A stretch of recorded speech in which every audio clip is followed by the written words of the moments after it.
Namaskar students, welcome to online classes of St. Angel's Public School. As you know, we are working from home for you, and this is chapter number 2 of 10th class, acid, base and salt, and this is video number 15. In last video we had discussed about baking soda and its some uses. So now we have a question: why baking soda is used as an antacid? Baking soda का use antacid की form में क्यों किया जाता है? Antacids क्या होती हैं? एंटासिड्स जो है एक रेमेडी है, एक दवाई है जो हमें एसिडिटी से बचाती है, एसिडिटी से रिलीफ देती है।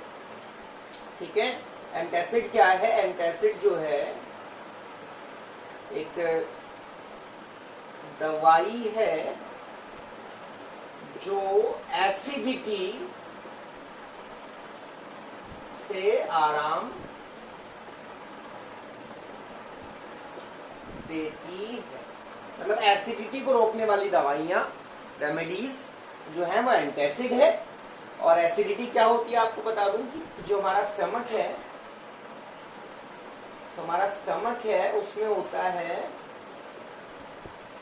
HCl, हाइड्रोक्लोरिक एसिड, और इसका पीएच जो होता है वो 1.0 to 1.2 की रेंज में होता है। जब हम कुछ मसालेदार या कुछ खट्टा ज्यादा खा लेते हैं तो उस टाइम हमारे पेट का पीएच जो है वो जो है इस 1.0 to 1.2 वाली रेंज से भी कम हो जाता है, यानी पेट में एसिड इंक्रीज हो जाता है। इसे कहते हैं हम एसिडिटी। पेट का नॉर्मल पीएच है 1.2 to 1.0 से 1.2, बट जब आप कुछ मसालेदार कुछ खट्टा ज्यादा खा लेते हैं तो क्या होता है, जो पेट का पीएच है वो 1.0 से 1.2 की रेंज से कम हो जाता है, यानी एसिडिटी। तो अब जब एसिड बढ़ गया है तो हम लोग क्या एसिड थोड़ी पिएंगे? एसिड को काटने के लिए एसिड नहीं यूज किया जा सकता। एसिड को न्यूट्रलाइज करने के लिए बेसिक सब्सटेंस यूज करना पड़ेगा। एसिड को खत्म करने के लिए बेसिक सब्सटेंस यूज करना पड़ेगा। तो जो हमारा सोडियम हाइड्रोजन कार्बोनेट है, यानी कि जो बेकिंग सोडा है, उसका पीएच होता है 8.4, जो कि बेसिक है, मींस वो एल्कलाइन है। अब ये क्या करता है, ये बढ़े हुए एसिड को न्यूट्रलाइज कर देता है स्टमक में और हमको रिलीफ देता है पेन से और इरिटेशन से। मतलब मेन समझने वाली बात यह है कि बेकिंग सोडा को एंटासिड की फॉर्म में क्यों यूज किया जाता है, क्योंकि इसका पीएच 8.4 है। ये बेसिक नेचर का होता है, माइल्ड बेस होता है, अल्कलाइन नेचर का होता है। ये पेट में बढ़े हुए एसिड को न्यूट्रलाइज करके पेट के पीएच वैल्यू को दोबारा नॉर्मल पीएच पर ले जाता है और हमको पेन और इरिटेशन से रिलीफ मिल जाता है।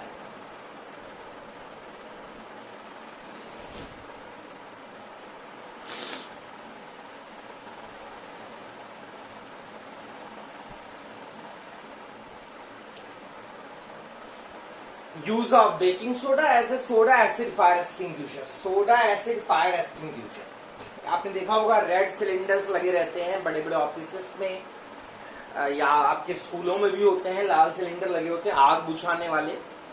दे are soda acid fire extinguishers. उसमें सोडा भरा रहता है और एसिड, सोडा हुआ सोडियम हाइड्रोजन कार्बोनेट यानी बेकिंग सोडा, एसिड होता है H2SO4। जब आप नॉब प्रेस करेंगे, उसका नॉब दबाएंगे, तो सोडा और एसिड की आपस में रिएक्शन हो जाएगी। उनके रिएक्शन से बनेगा सोडियम सल्फेट और कार्बन डाइऑक्साइड और वाटर। ये कार्बन डाइऑक्साइड गैस बाहर निकलेगी और बाहर निकल कर क्या करेगी, आग को बुझा देगी। Soda acid fire extinguisher red colour के सिलेंडर्स होते हैं आग बुझाने वाले। उसमें क्या भरा होता है, सोडा यानी बेकिंग सोडा और एसिड। नॉब दबाने से एसिड और सोडा की रिएक्शन हो जाती है, सोडियम सल्फेट बनेगा, कार्बन डाइऑक्साइड बनेगा, वाटर बनेगा। ये कार्बन डाइऑक्साइड क्या करेगी, बाहर निकलेगी और आग पर गिरकर आग को बुझा देगी।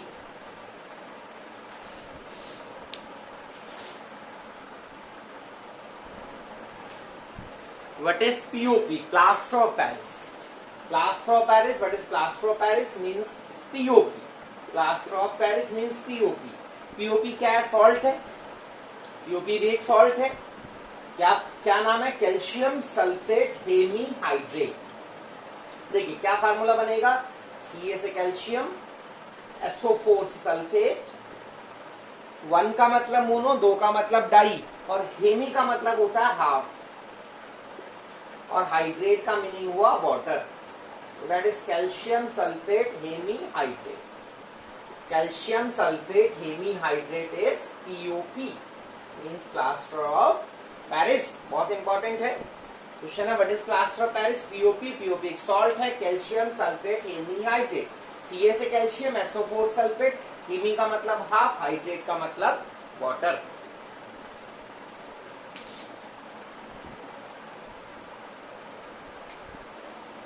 अब क्वेश्चन है कि पीओपी बनाया कैसे जाता है? How can be prepare POP? POP is prepared from gypsum. POP को जिप्सम से बनाया जाता है. जिप्सम स्टोन्स होते हैं, पत्थर टाइप के होते हैं जिप्सम के, उससे पीओपी बनाया जाता है. और जिप्सम क्या होती है? जिप्सम होता है कैल्शियम सल्फेट डाइहाइड्रेट. देखिए Ca से कैल्शियम, SO4 से सल्फेट, डाई का मतलब 2, हाइड्रेट का मतलब वाटर. पीओपी को जिप्सम से बनाया जाता है, मीन्स कैल्शियम सल्फेट डाइहाइड्रेट से बनाया जाता है. जिप्सम जो है क्रिस्टलाइन सॉलिड है, और स्टोन्स होते हैं जिप्सम के, जो कि जमीन के अंदर से हम लोग निकालते हैं.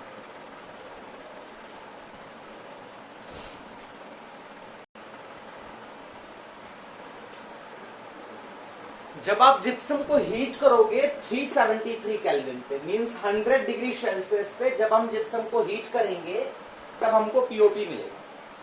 When we heat gypsum at 373 Kelvin means 100 degree Celsius, then we get POP. When we heat gypsum at 373 Kelvin or 100 degree Celsius, then we get POP.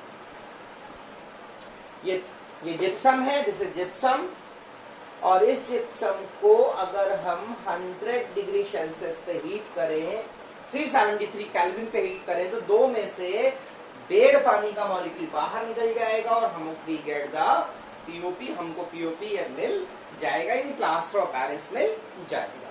Here the role of temperature is very crucial. यहाँ पे temperature का role बहुत important है. Temperature 373 kelvin ही होना चाहिए.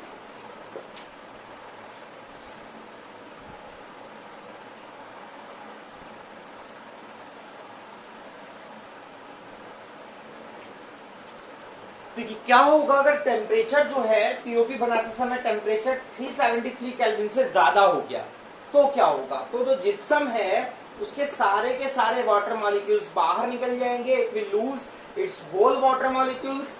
सारे के सारे वाटर मॉलिक्यूल्स बाहर निकल जाएंगे. पीओपी बनने की बजाय CaSO4 बन जाएगा, एनहाइड्रस कैल्शियम सल्फेट बन जाएगी. पीओपी बनने की बजाय एनहाइड्रस कैल्शियम सल्फेट बन जाएगी, जिसे हम बर्न्ट प्लास्टर भी कहते हैं, जला हुआ प्लास्टर भी कहते हैं.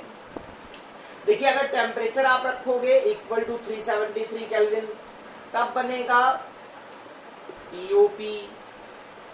और अगर आपने टेम्परेचर से ज्यादा रखा तो बन जाएगा बर्न्ट प्लास्टर, यानी कि एनहाइड्रस कैल्शियम सल्फेट. सारे के सारे वाटर मॉलिक्यूल्स इसमें से बाहर चले जाएंगे. तो ये हमें टेम्परेचर जो है वो 373 केल्विन ही रखना है. क्यों रखना है? क्योंकि 373 केल्विन पर ही पीओपी बनेगा, नहीं तो सारे के सारे वाटर मॉलिक्यूल्स का लॉस हो जाएगा और बर्न्ट प्लास्टर क्या करेगा? बन जाएगा.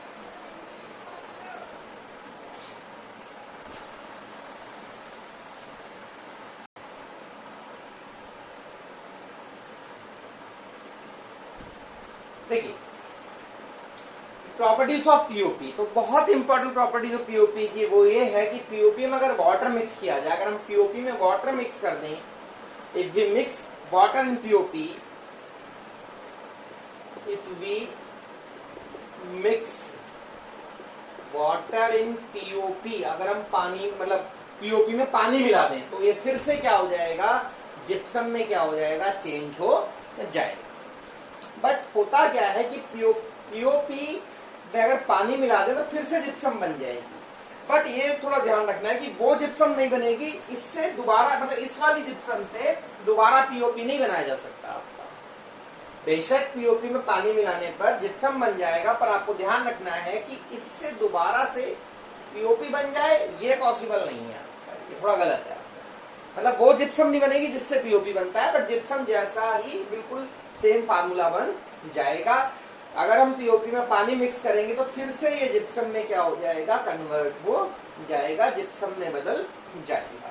अब ये जो जिप्सम है जो बन गया, ये पीओपी में पानी मिलाया, जिप्सम बन गया, जब तक ये नहीं सूखता है तो इससे आप कुछ भी बना सकते हैं। इससे कोई आप मूर्ति, कोई आप इससे चौक, या इससे कोई आपका सजावटी सामान, या कोई आप दीवारों में गड्ढे भर सकते हैं, बहुत सारे यूजेस हैं इसके। बट अगर ये एक बार सूख गया, after drawing it will become you very hard and solid mass.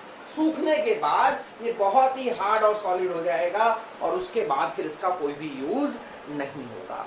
POP में पानी मिलाओगे, जिप्सम बन जाएगा, और ये जिप्सम जब तक ये एक जो है मतलब ये मान लीजिए कि एक ऐसा मास बन जाएगा, मिट्टी जैसी बन जाएगी, और उसको आप किसी भी शेप में क्या कर सकते हैं, माउल्ड कर सकते हैं, चौक बना सकते हैं, स्टैचू बना सकते हैं, डेकोरेटिव आइटम्स बना सकते हैं, दीवारों में गड्ढे भर सकते हैं, बहुत सारे यूजेस हैं।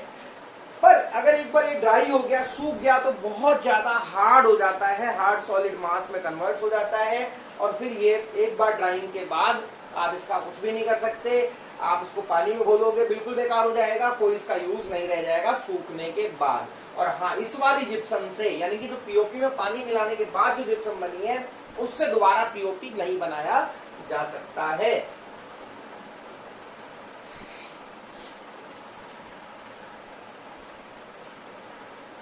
एक एनसीईआरटी का क्वेश्चन है कि why we keep POP in moisture proof container. NCERT में क्वेश्चन है आपका कि हम पीओपी को मॉइस्चर प्रूफ कंटेनर में क्यों रखेंगे। तो सिंपल सी बात है कि अगर पीओपी में मॉइस्चर मिल गया, या पीओपी को मॉइस्चर मिल गया, यानी मॉइस्चर मतलब वाटर, तो पीओपी क्या करेगा, जिप्सम में कन्वर्ट हो जाएगा, और सूखने के बाद एक हार्ड सॉलिड मास में चेंज हो जाएगा, और पीओपी वेस्ट हो जाएगा। समझ रहे ना आप। पीओपी को मॉइस्चर प्रूफ कंटेनर में क्यों रखते हैं, बिकॉज पीओपी जो है अगर उसको वाटर मिल गया, यानी मॉइस्चर मिल गया, तो वो दोबारा जिप्सम में चेंज हो जाएगा, और एक सूखने के बाद एक हार्ड सॉलिड मास में चेंज होकर यूजलेस हो जाएगा।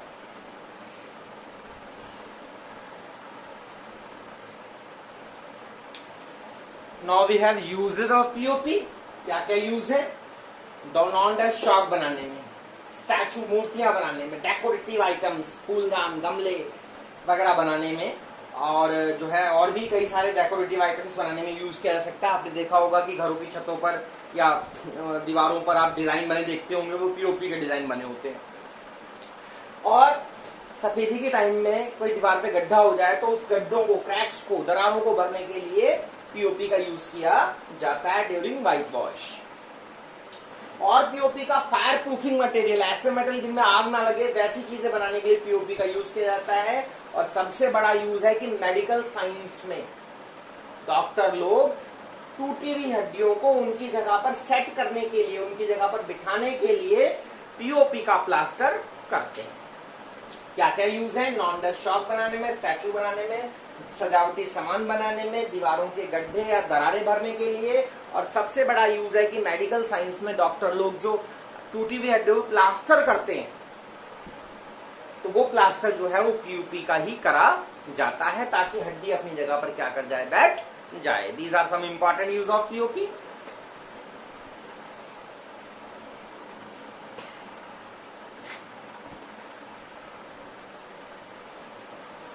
देखिए, how half water molecule is possible in POP. POP में ये हाफ वाटर मॉलिक्यूल क्यों होता है, हाफ कैसे होता है वाटर मॉलिक्यूल। तो जो एक्चुअल फॉर्मूला पीओपी का है वो ये है, CaSO4, 2 CaSO4 के साथ एक H2O होता है, यानी 2 CaSO4 एंड 1 H2O।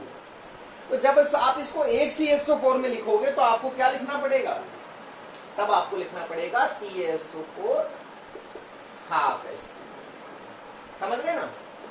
ये एक्चुअली ये एक मॉलिक्यूल है, टोटल ये एक मॉलिक्यूल है पीओपी का, ये एक मॉलिक्यूल है। तो जब इसको आप सिंगली लिखते हैं तो आप इसको लिखना पड़ता है CaSO4 हाफ H2O।